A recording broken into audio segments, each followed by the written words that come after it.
Oof. You wanna know something crazy? I have completely changed the way I sneezed because of one guy in chat like 4 months ago. For my entire life, I used to sneeze out of my nose, and it wasn't very loud. Like, most of you probably wouldn't even know when I'd sneeze.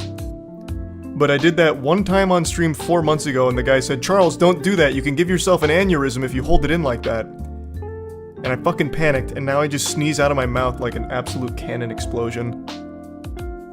One guy changed a habit I had for 29 years.